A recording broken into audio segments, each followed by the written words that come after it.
নমস্কাৰ স্বাগতম জনাইছো এই প্ৰথম সংবাদ ষ্টুডিঅ'ত পৰস্পিতা গোস্বামী আৰম্ভণিতে ব্ৰেকিং নিউজ আজি দেশজুৰি হ'ব কৰোনা ভেকচিনৰ ড্ৰাই ৰান দেশৰ আটাইকেইখন ৰাজ্য আৰু কেন্দ্ৰীয় শাসিত অঞ্চলত হ'ব ড্ৰাই ৰান দেশৰ 116খন জিলাৰ 259খন হস্পিটেলত হ'ব ড্ৰাই ৰান অসমৰ কেইবাখনো চিকিৎসালয়ত কৰোনা ভেকচিন প্ৰদান প্ৰশিক্ষণ অনুষ্ঠিত হ'ব গুৱাহাটীৰ 3খন হস্পিটেলত হ'ব ড্ৰাই ৰান শীঘ্ৰে দেশবাসীয়ে কৰোনা ভেকচিন পোৱাৰ সম্ভাৱনা জনাইছো যে দেশজুৰি আজি কৰোনা ভেকচিনৰ ড্ৰাই ৰান হ'ব দেশৰ আটাইকেইখন ৰাজ্য আৰু কেন্দ্ৰীয় শাসিত অঞ্চলত হ'ব ড্ৰাই ৰান দেশৰ 116খন জিলাৰ 259খন হস্পিটেলত হ'ব ড্ৰাই ৰান অসমৰ কেইবাখনো চিকিৎসালয়ত কৰোনা ভেকচিন প্ৰদান প্ৰশিক্ষণ অনুষ্ঠিত হ'ব গুৱাহাটীৰ 3খন হস্পিটেলত হ'ব ড্ৰাই ৰান শীঘ্ৰে দেশবাসীয়ে কৰোনা ভেকচিন পোৱাৰ সম্ভাৱনা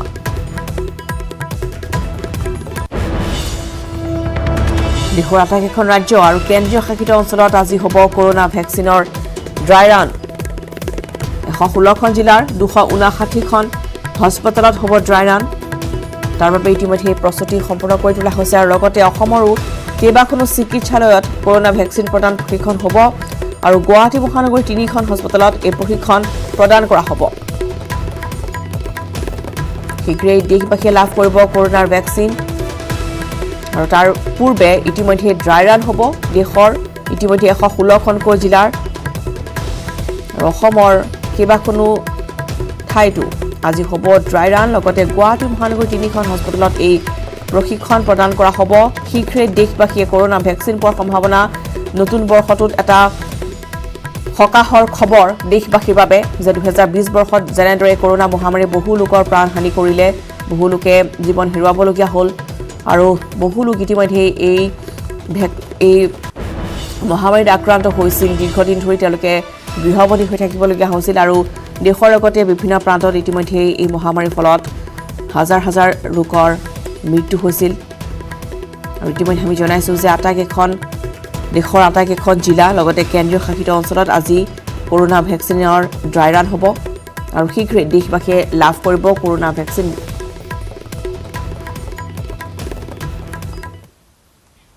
পৰৱৰ্তী খবৰ মাৰ্চৰ প্ৰথম সপ্তাহৰ পৰা অনুষ্ঠিত হ'ব উচ্চতৰ মাধ্যমিকৰ চূড়ান্ত পৰীক্ষা পৰিচালনা সমিতিৰ বাবে উচ্চস্তৰীয় কমিটি গঠন কৰা হৈছে পৰীক্ষা ব্যৱস্থাৰ সংশোধন প্ৰশাসনিক সংস্কাৰ শৈক্ষিক অনুমতি আৰু স্বীকৃতিৰ ক্ষেত্ৰত হ'ব পৰিৱৰ্তন পুনৰবাৰ জনাও যে মাৰ্চৰ প্ৰথম সপ্তাহৰ পৰা অনুষ্ঠিত হ'ব উচ্চতৰ মাধ্যমিকৰ চূড়ান্ত পৰীক্ষা পৰিচালনাৰ বাবে এখন উচ্চস্তৰীয় কমিটি গঠন কৰা হৈছে পৰীক্ষা ব্যৱস্থাৰ সংশোধন প্ৰশাসনিক সংস্কাৰ শৈক্ষিক অনুমতি আৰু স্বীকৃতিৰ ক্ষেত্ৰত হ'ব পৰিৱৰ্তন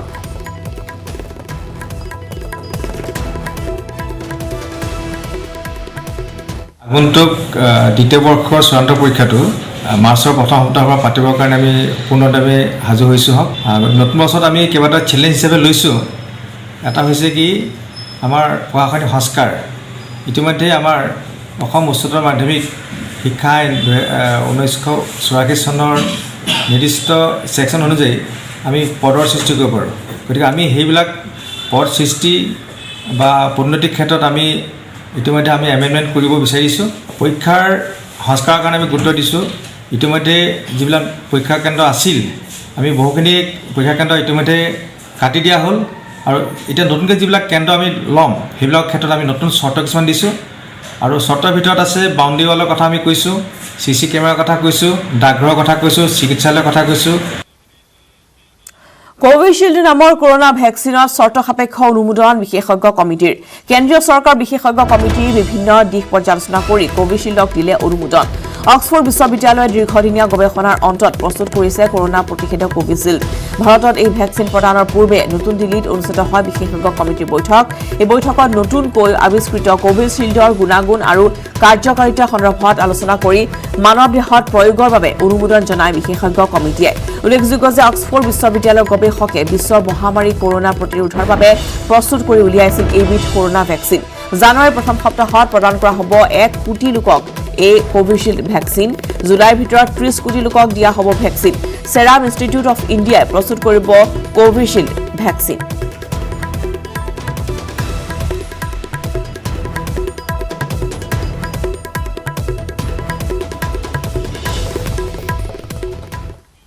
উভতিছো ৰাজ্যৰ খবৰ মাজলৈ এতিয়া আছে নগাঁৱৰ খবৰ নগাঁও আৰক্ষীৰ জালত পৰিছে এটা হানি ট্ৰেপিং চক্ৰ আৰক্ষীৰ জালত পৰিছে শৰীফুদ্দিন আহমেদ আৰু গোলাম ইজাজ নামৰ দুজনকৈ যুৱক নগাঁৱৰ বহু ব্যৱসায়ী তথা উচ্চপদস্থ বিষয়াক হানি ট্ৰেপিংৰ জৰিয়তে কৰিছিল ব্লেকমেইলিং আৰু ইতিমধ্যে দুইগৰাকী পৰিছে আৰক্ষীৰ জালত নগাঁও আৰক্ষীয়ে বিশেষ সূত্ৰ পম খেদি চলাইছিল অভিযান আৰু ইতিমধ্যে হানি ট্ৰেপিং চক্ৰ জালত পৰিছে আৰক্ষী জালত পৰিছে শৰীফুদ্দিন আহমেদ আৰু গোলাম ইজাজ নামৰ দুইজনকৈ যুৱক নগৰ বহু ব্যৱসায়ী তথা উচ্চপদস্থ বিষয়াক হানি ট্ৰেপিংৰ জৰিয়তে তেওঁলোকে ব্লেকমেইলিং কৰি আহিছে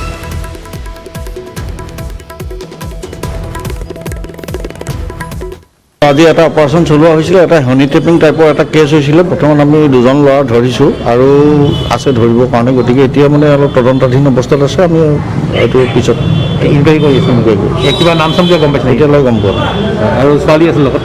তেনেকৈ আমি গোটেই পৰ্যায়টো আমি এতিয়ালৈকে উলিয়াই আছোঁ অহাকালিহে গোটেই ডিটেইলছ গম পোৱা যাব। Thank you. ফলে অসম আৰক্ষীৰ শীৰ্ষ পৰ্যায়ত পদোন্নতি হৈছে অপৰাধ আইন শৃংখলাজনিত শাখাৰ পদত দেৱৰাজ উপাধ্যায় গুৱাহাটীৰ JPC ৰূপে কৰ্মৰত দেৱৰাজ উপাধ্যায় IPS বিষয়া সুনীল কুমাৰক DIG পদলৈ পদোন্নতি কামৰূপৰ SP পাৰ্থসাৰথী মহন্তকো DIG পদলৈ পদোন্নতি জনাও যে অসম আৰক্ষীৰ শীৰ্ষ বিষয়াত পদোন্নতি JPC অপৰাধ আইন শৃংখলা শাখা পদত দেৱৰাজ উপাধ্যায় গুৱাহাটীৰ JPC ৰূপে কৰ্মৰত দেৱৰাজ উপাধ্যায় আৰু IPS বিষয়া সুনীল কুমাৰক DIG পদলৈ পদোন্নতি কামৰূপৰ SP পাৰ্থসাৰথী মহন্তকো DIG পদলৈ পদোন্নতি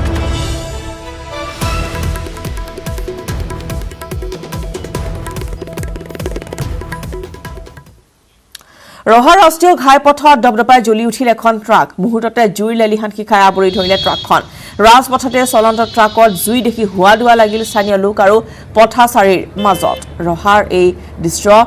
য'ত ঘাইপথতে এখন ট্ৰাক দবদবাই জ্বলি উঠে মুহূৰ্ততে জুইৰ লেলিহান শিখাই সমগ্ৰ ট্ৰাকখন আৱৰি ধৰা পৰিলক্ষিত হয় ৰাজপথতে এনেদৰে চলন্ত ট্ৰাকত জুই দেখি স্থানীয় ৰাইজৰ মাজত হোৱা দোৱা পৰিস্থিতিৰ উদ্ভৱ হয় পৰৱৰ্তী সময়ত আৰক্ষীক খবৰ দিয়া হয় আৰু অগ্নিনিৰ্বাপক বাহিনীয়ে জুই নিৰ্বাপন কৰে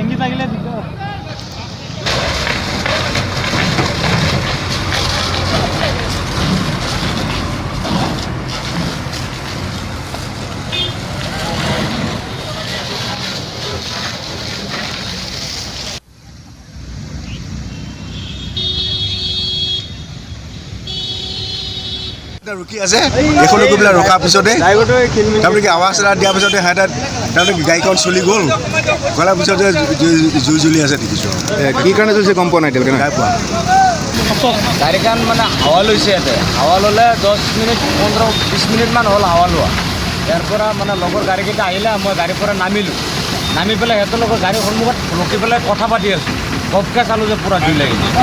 কি আছে গাড়ী খালী গাড়ী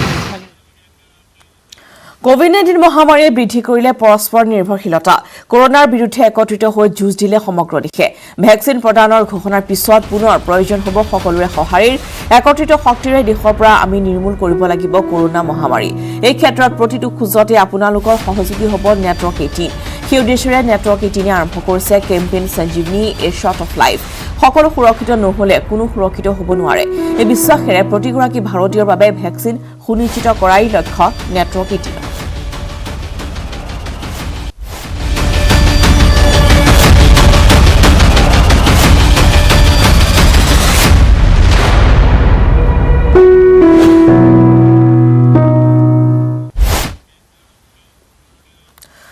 কাজিৰঙা এটা বিশেষ মন্দিৰ যিটো মন্দিৰত সেৱা নজনোৱাকৈ পাৰ নহয় পথাচাৰী কাজিৰঙা ৰাষ্ট্ৰীয় উদ্যানৰ গাতে লাগি থকা এই মন্দিৰটো হৈছে বুঢ়ী মাইৰ মন্দিৰ এই দুৰ্গা মন্দিৰটো পূৰ্বতে জনাজাত আছিল সোপাদিয়া গোসাই মন্দিৰ হিচাপে কিয়নো মন্দিৰটোৰ এটা বিশেষ শিলৰ পৰা পানী নিৰ্গত হৈ থকাত সেই শিলটোত গছৰ পাতেৰে পূজা কৰিছিল পাৰ হৈ যোৱা পথাচাৰীয়ে বিশ্বাস অনুসৰি তেনেকৈ কৰাত বেপাৰ বাণিজ্য ভাল হৈছিল বহুতৰে স্থানীয় একাংশ লোকৰ মতে বৰ্তমানৰ 37 নম্বৰ ৰাষ্ট্ৰীয় ঘাইপথটো বহল কৰিবলৈ লওঁতে সেই শিলটোত আঘাত কৰোঁতে তেজ ওলোৱাৰ পৰৱৰ্তী সময়ত পূজা অৰ্চনা কৰা হয় 1962 চনত আধুনিকীকৰণ হোৱাৰ পিছতহে বুঢ়ী আই মন্দিৰ হিচাপে পৰিচিত হয় মন্দিৰটো জাগ্ৰত এই মন্দিৰটোত 60 বছৰ ধৰি জ্বলি আছে এগছি চাকি উল্লেখযোগ্য যে মন্দিৰটোৰ বিপৰীত দিশত থকা এটা পাথৰৰো আছে বিশেষ মহত্ব জানিব পৰা অনুসৰি বহুবাৰ সেই শিলটো উঠাই নিবলৈ চেষ্টা কৰি সেই শিলটো যথাস্থানৰ পৰা স্থানান্তৰিত কৰিব পৰা নগ'ল বিশেষ মহিমা থকা বুলি বিশ্বাস কৰা হয় এই বিশেষ শিলটোকো সেয়েহে বিশেষ মহত্ব থকা মন্দিৰটো এতিয়া কাজিৰঙালৈ অহা দেশী বিদেশী পৰ্যটকৰো আকৰ্ষণৰ কেন্দ্ৰবিন্দু হৈ পৰিছে ইয়াত এজনী ৰাতি মাইকী মানুহ এগৰাকী মূল্যৱান কাপোৰ পিন্ধি ঘূৰা পকা কৰে সেইকাৰণে বুঢ়ীজনীৰ নাম অনুসৰি এই মন্দিৰটোৰ নাম বুঢ়ীমাই মন্দিৰ হ'ল এইটো দুৰ্গা মন্দিৰহে আৰু ইয়াত উজনিৰ পৰা নামনিলৈকে অসংখ্য যাত্ৰীয়ে ইয়াত ভৰি পৰে আৰু সকলোবিলাক গাড়ীয়ে প্ৰায় ৰখাই দৰ্শন কৰে আৰু তেখেতৰ কিবা এটা ভক্তিমূলক ভাৱ আছে আৰু তেখেতসকলেও কিবা এটা সুফল পাওঁ বুলি আমাক জনায় এইটো বিশেষকৈ কাজিৰঙা নেশ্যনেল পাৰ্কৰ আণ্ডাৰত পৰে ইয়াত জীৱ জন্তুৰো অলপ হেৰি হয় সেইকাৰণে আমাৰ 6টাৰ বা 6টালৈকেহে মন্দিৰ খোলা আমাৰ কমিটিয়ে সিদ্ধান্ত কৰি দিছে আৰু সেইকাৰণে আমি ৰাতিপুৱা 6টাৰ পৰা সন্ধিয়া 6টালৈকেহে মন্দিৰ খোলোঁ নৱবৰ্ষ উপলক্ষে ৰাজ্যৰ সংবাদ মাধ্যমক সম্বোধন কৰিলে মুখ্যমন্ত্ৰী সৰ্বানন্দ সোণোৱালে সমাজৰ প্ৰতি সাংবাদিকসকলে আগবঢ়োৱা অৱদানক স্বীকাৰ কৰি মুখ্যমন্ত্ৰীগৰাকীয়ে চৰকাৰে কিবা ভুল কৰিলে মুক্ত মনে লিখিবলৈ আহ্বান জনায় চোকা সমালোচনা ভাল পাই মুখ্যমন্ত্ৰীয়ে সমালোচনা নহলে চৰকাৰ দিশহাৰা হয় সাংবাদিকৰে মত বিনিময় মুখ্যমন্ত্ৰীৰ সমালোচনাটো অত্যন্ত দৰকাৰী আৰু যদি সমালোচক নাথাকে তেতিয়াহ'লে হয়তো আমি দিশহাৰা হৈ যাম কোনোবা লাগিব মুকলিমূৰীয়াকৈ কথাবিলাক কোৱা স্পষ্টভাৱে আঙুলিয়াই দিয়া তেনে সমাজ লাগিব সেই সমাজ অবিহনে চৰকাৰে কেতিয়াও সমাজৰ সকলো শ্ৰেণীৰ ৰাইজক আস্থা আৰু বিশ্বাসত লৈ দৃঢ়তাৰে সকলোকে ন্যায় প্ৰদান কৰাৰ ক্ষেত্ৰত সফলতা অৰ্জন কৰিব নোৱাৰে কাৰণে এটা খুব নৱবৰ্ষ উপলক্ষে শুকুৰবাৰে সংবাদ মাধ্যমৰ সৈতে মত বিনিময় ৰাজ্যৰ মুখ্যমন্ত্ৰী সৰ্বানন্দ সোণোৱালৰ চৰকাৰ আৰু ৰাইজৰ মাজৰ সম্পৰ্ক সুদৃঢ়ভাৱে গঢ়ি তোলাত গুৰুত্বপূৰ্ণ ভূমিকা গ্ৰহণ কৰা সংবাদ মাধ্যমক ধন্যবাদ আৰু কৃতজ্ঞতা মুখ্যমন্ত্ৰীৰ তাৰ বাবে মই কিন্তু চোকা সমালোচনা কৰিলে ভালেই পাওঁ কাৰণ এটা কথা আমাক সজাগ সচেতন কৰি ৰাখিব লাগিব কোনোবা চোকা দৃষ্টি ৰখা মানুহ লাগিব যেতিয়া সমাজত কোনোবাই নিষ্ঠা সহকাৰে প্ৰদান কৰাৰ যাত্ৰাত দায়িত্ব পালন কৰে তেতিয়া নিশ্চিতভাৱে এখন চৰকাৰৰ বাবে অত্যন্ত সহায়ক হয় বাতৰি সংগ্ৰহৰ সময়ত সাংবাদিকে সন্মুখীন হোৱা কষ্টকৰ পৰিস্থিতিৰ কথা বিনা দ্বিধাই স্বীকাৰ কৰিলে মুখ্যমন্ত্ৰীয়ে আজি এই শুভক্ষণত বিনা দ্বিধাই স্বীকাৰ কৰোঁ যে 2016 চনত যেতিয়া অসমৰ সকলো শ্ৰেণীৰ ৰাইজে আমাক মৰমেৰে আমাৰ ওপৰত আস্থা আৰু বিশ্বাস প্ৰকাশ কৰি আমাক অসম চৰকাৰ পৰিচালনা কৰাৰ দায়িত্ব অৰ্পণ কৰিছিল তেতিয়াৰ পৰা মই সূক্ষ্মভাৱে বহু কথা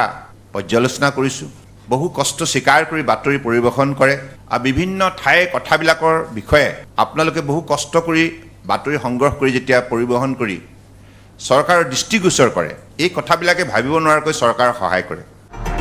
কৰোনা কালত চিকিৎসক নাৰ্ছ সাংবাদিকসহ চৰকাৰৰ সকলো বিভাগৰ বিষয়া কৰ্মচাৰীৰ কষ্ট ত্যাগ স্বীকাৰ কৰি ধন্যবাদ জ্ঞাপন মুখ্যমন্ত্ৰীৰ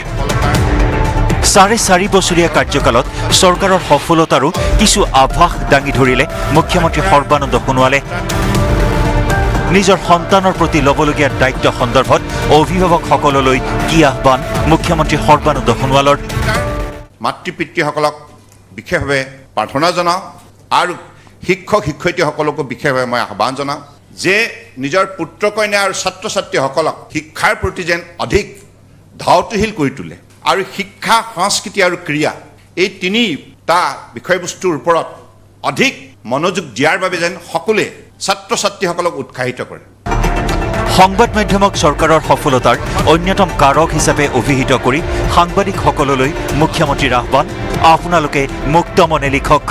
বাতৰি পৰিৱেশনৰ ক্ষেত্ৰত কঠোৰ হওক তথ্য আৰু জনসংযোগ সঞ্চালকালয়ৰ উদ্যোগত খানাপাৰাৰ প্ৰশাসনিক পদাধিকাৰী মহাবিদ্যালয়ত আয়োজিত সংবাদ মেলত ৰাজ্যৰ বহু বিশিষ্ট আৰু জ্যেষ্ঠ সাংবাদিকে অংশগ্ৰহণ কৰে এই অনুষ্ঠানতে সাংবাদিক আৰু বহু কেইগৰাকী চৰকাৰী বিষয়াক সম্বৰ্ধনা জনোৱা হয় গুৱাহাটীৰ পৰা কেমেৰা পাৰ্চন সঞ্জয় বৰাৰ সহযোগত বিপুল বৰ্মনৰ report news 18 Assam north east আৰু ইতিমধ্যে আমি জনাইছো যে আজি দেশজুৰি হ'ব কৰোনা ভেকচিনৰ ড্ৰাই ৰান দেশৰ আটাইকেইখন ৰাজ্য আৰু কেন্দ্ৰীয় শাসিত অঞ্চলত হ'ব এই ড্ৰাই ৰান দেশৰ 116খন জিলাৰ 259খন হস্পিটেলত ড্ৰাই ৰান হ'ব অসমৰ কেইবাখনো চিকিৎসালয়ত কৰোনা ভেকচিন প্ৰশিক্ষণ প্ৰদান কৰা হ'ব গুৱাহাটী মহানগৰ 3খনকৈ হস্পিটেলত ইতিমধ্যে এই ড্ৰাই ৰান অনুষ্ঠিত হ'ব শীঘ্ৰে দেশবাসীয়ে কৰোনা ভেকচিন পোৱাৰ সম্ভাৱনা আছে আৰু এই মুহূৰ্তত অধিক জানিবলৈ আমি পোনপটীয়া সম্প্ৰচাৰ গৈছো আমাৰ সাংবাদিক বলেন ভট্টাচাৰ্যৰ কাষলৈ বলেন আপোনাৰ কাষলৈ আহিছো আৰু নতুন বছৰৰ আৰম্ভণিতে এটা ভাল খবৰ যে কৰোনা ভেকচিন প্ৰদান কৰা হ'ব অতি শীঘ্ৰে আৰু প্ৰশিক্ষণ ইতিমধ্যে আৰম্ভ হ'ব আজিৰে পৰা গুৱাহাটী মহানগৰীৰ কোনকেইখন চিকিৎসালয়ত প্ৰদান কৰা হ'ব এই প্ৰশিক্ষণ আৰু কেনে ধৰণৰ ব্যৱস্থা কৰা হৈছে আপোনাৰ পৰা অধিক জানিব বিচাৰিছো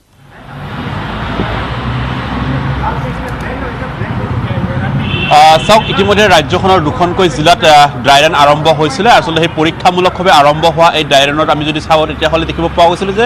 নলবাৰী জিলা আৰু শোণিতপুৰত ইতিমধ্যে আৰম্ভ হৈছিলে আৰু তাত তেখেতসকলে সেই পৰীক্ষণ সম্পন্ন কৰাৰ পিছত কেন্দ্ৰীয় চৰকাৰৰ দ্বিতীয় পৰ্যায়ৰ ড্ৰাই ৰান আৰম্ভ হ'ব আৰু তাৰ দেখিব পোৱা গৈছে সেইখনত গুৱাহাটী মহানগৰ আচলতে ধৰা হৈছে অৰ্থাৎ কামৰূপ মহানগৰ জিলা প্ৰশাসনৰ অধীনত থকা তিনিখনকৈ চিকিৎসালয়ত আজি ড্ৰাই ৰান আৰম্ভ হ'ব আৰু তাৰে ভিতৰত হৈছে গুৱাহাটী চিকিৎসা মহাবিদ্যালয় সোণাপুৰ হাস্পতাল আৰু দেখিব পোৱা গৈছে যে খানাপাৰাত থকা যিখন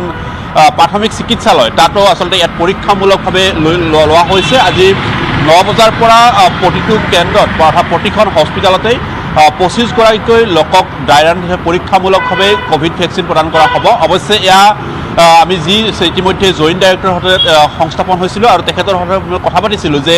গোটেই বিষয়টো আচলতে কি ধৰণে লোৱা হৈছে যিহেতুকে কেন্দ্ৰীয় চৰকাৰে তেখেতসকলৰ জাৰি কৰা এই নীতি নিৰ্দেশ অনুসৰি আচলতে বাকী ৰাজ্যসমূহত তথা জিলাসমূহত এই ব্যৱস্থা আচলতে আন্তঃগাঁথনি আছেনে নাই ভেকচিনসমূহ আনিলে কি পৰ্যায়ত আৰু কেনেদৰে আচলতে দিয়া হ'ব এই সকলোবোৰ এই মুহূৰ্তত পৰীক্ষণ চলি আছে যিহেতুকে ঠিক একেদৰে দেখিব পোৱা গৈছে যে ৰাজ্যখনৰ বিশেষকৈ দুখনকৈ জিলাত সম্পন্ন হোৱাৰ পিছত কামৰূপ মহানগৰ জিলাত এই ব্যৱস্থা গ্ৰহণ কৰা হৈছে আৰু আজিৰ এই পৰীক্ষামূলকভাৱে গুৱাহাটী চিকিৎসা মহাবিদ্যালয় পুনৰবাৰ উল্লেখ কৰিছোঁ যে খানাপাৰা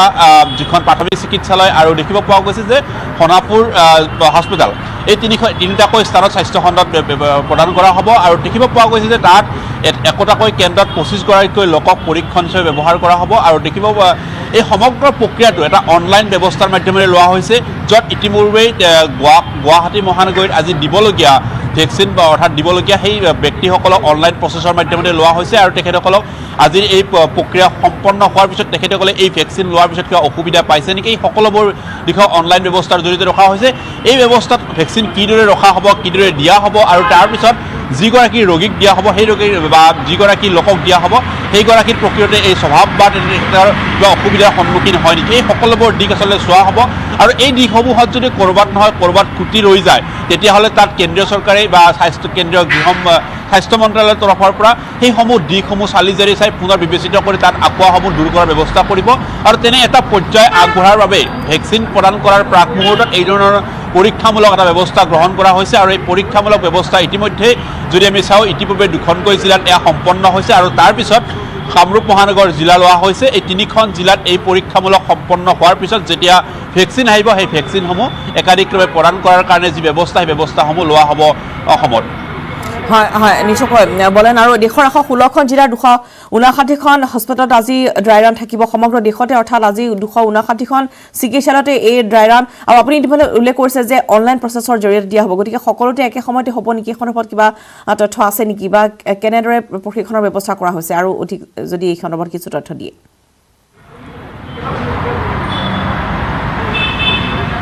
চাওক যিহেতুকে এটা পৰীক্ষামূলক ব্যৱস্থা সেই পৰীক্ষামূলক ব্যৱস্থাত ইতিপূৰ্বে 25 গৰাকীকৈ একোটা চেণ্টাৰত ইতিমধ্যেই নাম সন্নিৱিষ্ট কৰা হৈছে আৰু তেখেতসকলক নিৰ্দিষ্ট 9 বজাত সময়সীমা দিয়া হৈছে আৰু সেই সময়সীমাৰ ভিতৰত তেখেতসকলে ভেকচিন ল'বলৈ আহিব এই প্ৰক্ৰিয়াটোৰ ক্ষেত্ৰত হয়তো কোনো লোকৰ বা কোনো ব্যক্তিৰ যদি ভেকচিন ল'বলৈ অহা সময়ছোৱাত দেৰিও হয় তাত কোনো ধৰণৰ অসুবিধাৰ সন্মুখীন নহয় অৰ্থাৎ কোৱা হৈছে যে নিৰ্দিষ্ট 9 বজাৰ পৰা এই পৰীক্ষামূলক পৰ্ব আৰম্ভ কৰিব আৰু তাত কিবা আখোৱা ৰৈ গৈছে নেকি এই সকলোবোৰ তত্ত্বাৱধান কিন্তু কেন্দ্ৰীয় চৰকাৰে কৰি আছে আৰু সেয়েহে বিষয়টো অনলাইনৰ জৰিয়তে লোৱা হৈছে যাতে প্ৰতিটো মুহূৰ্তত প্ৰতিটো কেন্দ্ৰৰ যোগাযোগ স্থাপনত থাকিব পাৰে কেন্দ্ৰীয় স্বাস্থ্য মন্ত্ৰালয় আৰু তেখেতসকলৰ এই গোটেই যিসমূহ গাইডলাইন দিয়া হৈছে ভেকচিন কেনেকৈ প্ৰদান কৰা হ'ব ভেকচিন কেনেকৈ ৰখা হ'ব এই সকলোবোৰ দিশ ইতিমধ্যে দিয়া হৈছে সেইসমূহত যাতে কুটি ৰৈ নাযায় তাৰ ব্যৱস্থা গ্ৰহণ কৰাৰ কাৰণেহে এই পৰীক্ষামূলক ব্যৱস্থা চলোৱা হৈছে কাৰণ একেলগে যদি আপুনি এটা চাবলৈ যোৱা যায় তেতিয়াহ'লে দেখিব পোৱা গৈছে অসমৰ পৰা 3,29,00,000 মানুহক একেলগে ভেকচিন প্ৰদান কৰাটো সেয়া সম্ভৱ নহয় আৰু সেয়া কৰিব লাগিলে কিছুমান পৰ্যায় বা কিছুমান ব্যৱস্থা মাধ্যম ল'ব লাগিব আৰু সেই মাধ্যমসমূহ কি পৰ্যায়ত লোৱা হ'ব কেনেদৰে লোৱা হ'ব তাক কিছুমান ক্লাছিফাইড কৰা হ'ব এই ক্লাছিফাইডসমূহৰ জৰিয়তেহে আচলতে ভেকচিনসমূহ প্ৰদান কৰা হ'ব ইতিমধ্যে স্বাস্থ্যমন্ত্ৰী ৰাজ্যৰ হিমন্ত বিশ্ব শৰ্মাই উল্লেখ কৰিছে যে যদি ভেকচিন প্ৰদান কৰা হয় তেতিয়াহ'লে অসমৰ ক্ষেত্ৰত প্ৰথম পৰ্যায়ত যিসকল কোভিড যোদ্ধা তেখেতসকলক দিয়া হ'ব অৰ্থাৎ স্বাস্থ্য খণ্ডত জড়িত যিসকল লোক তেখেতসকলক প্ৰথমতে ভেকচিন প্ৰদান কৰা হ'ব এই কথা ইতিমধ্যে কোৱা হৈছে আৰু সেয়া যদি সম্ভৱ হয় ড্ৰাই ৰান যদি অসমৰ ক্ষেত্ৰত যদি সফল হয় তেতিয়াহ'লে দেখিব পোৱা যাব যে হয়তো ফেব্ৰুৱাৰীৰ শেষ পৰ্যন্ত সেয়া আৰম্ভ হ'ব অসমত ভেকচিন পৰ্ব আৰু যদি হয় তেতিয়াহ'লে এটা দীঘলীয়া প্ৰচেছ আৰু ব্যৱস্থাৰ মাধ্যমেৰে এই প্ৰক্ৰিয়া চলিব আৰু তাৰ ক্ষেত্ৰত যিহেতুকে ইতিমধ্যে স্বাস্থ্য খণ্ডত জড়িত লোকসকলক প্ৰথম পৰ্যায়ত ভেকচিন প্ৰদান কৰা হ'ব তাৰপিছত একাধিক্ৰমে বাকীসমূহ লোকক বা বাকীসমূহ তেনেকুৱা ধৰণৰ জিলাসমূহ হয়তো বাছি ল'ব পাৰে তেনেকুৱা ব্যৱস্থাৰ জৰিয়তে ভেকচিনসমূহ একাধিক্ৰমে প্ৰদান কৰি যাব আৰু তাৰ লক্ষ্য ইতিমধ্যে নিৰ্ধাৰণ কৰা হৈছে আৰু এই সকলোবোৰ দিশ কিন্তু কেন্দ্ৰীয় চৰকাৰৰ তৰফৰ পৰা ইতিমধ্যে তত্বাৱধানত ৰখা হৈছে কাৰণ একেলগে গোটেই দেশৰ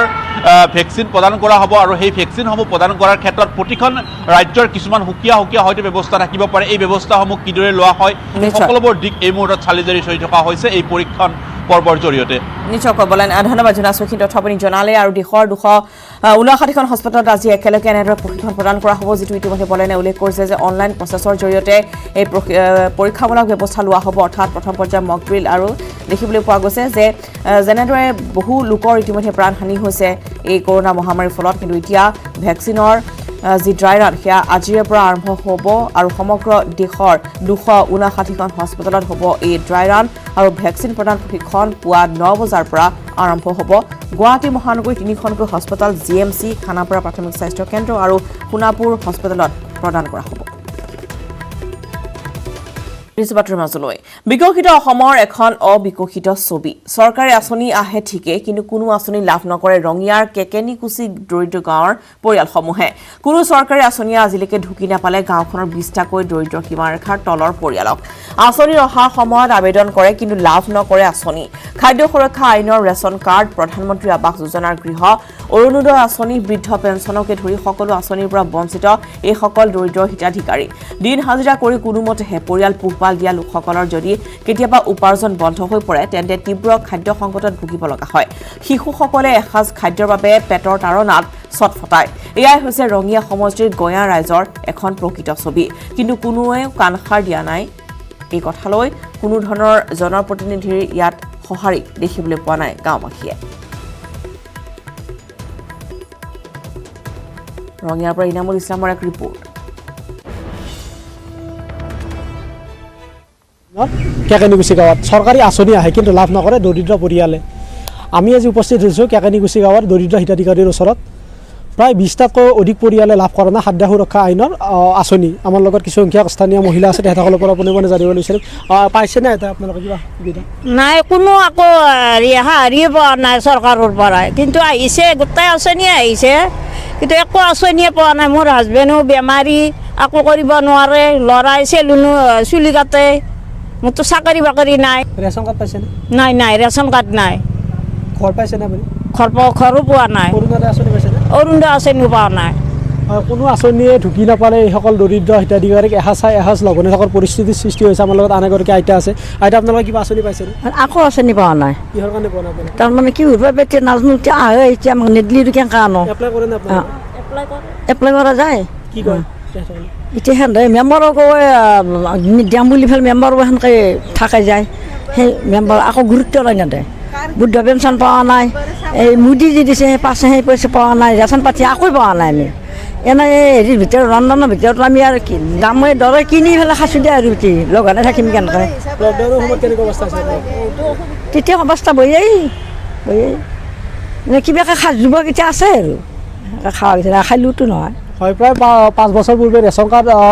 লাভ কৰিছিল যদিও 5 বছৰ পিছত যি নতুনকৈ ৰেচন কাৰ্ড এপ্লাই কৰিলে তাৰপিছতে বন্ধ হৈ থাকিল কোনো ৰেচন কাৰ্ডৰ সা সুবিধা লাভ নকৰিলে আমাৰ লগত আন এগৰাকী মহিলা আছে বাইদেউ আঁচনি পাইছিল আপোনালোকে নাই পোৱা নাই এই কৰোণা আঁচনিটো মোক মেম্বাৰে আহি পেলাই লৈ গৈছে আৰু একাউণ্টৰ ভুল হোৱা বুলি কৈছে কৈ পেলাই মোক নিদিলাকে মোৰ দেউতাকো মাৰা গৈছে ল'ৰা এটা হোটেলত কাম কৰে ছোৱালী দুটা আছে মোৰ অসুবিধা বহুত অসুবিধা মোৰ কিবাকৈ মই চলি আছোঁ ঘৰ চলাটো সুবিধা হয় অসুবিধাই হৈ আছে মোৰ একো নাই মোৰ লগতে থাকিব লগা হয় কেতিয়াবা লগানো থাকোঁ চলি কাম কৰিব নেগেলি কেনেকৈ খাম কাৰ গাফিলতিৰ কাৰণে আপোনালোকে এইবিলাক নাপালে ক'ব নোৱাৰোঁ কিয় নিয়াদে দিয়াম বুলি কৈ পেলাই নিয়ে পেলাই নিয়াদে মোক মই বিভাগীয় কৰ্তৃপক্ষৰ ওচৰত বাৰে বাৰে যাই আহিছে তাৰপিছতো কোনো ধৰণৰ আঁচনি এনেদৰে লাভ নকৰিলে কি অৰুণোদয় আঁচনি হওক অথবা প্ৰধানমন্ত্ৰী আৱাস যোজনাৰ গৃহই হওক অথবা অৰুণোদয় আঁচনি হওক বা ৰেচন কাৰ্ডে হওক কোনো আঁচনিয়ে লাভ নকৰিলে আৰু চৰকাৰৰ ওচৰত বাৰে বাৰে দাবী জনাই আহিছে বিভাগীয় কৰ্তৃপক্ষৰ ওচৰত যাই আহিছে তাৰপিছতো কোনো আঁচনিয়ে ঢুকি নাপালে সেই ৰাইজৰ আহ্বান চৰকাৰৰ ওচৰলৈ যাতে কিবা আঁচনি দিয়ক আৰু ঘৰ চলাত সুবিধা হওক খবৰ দিছে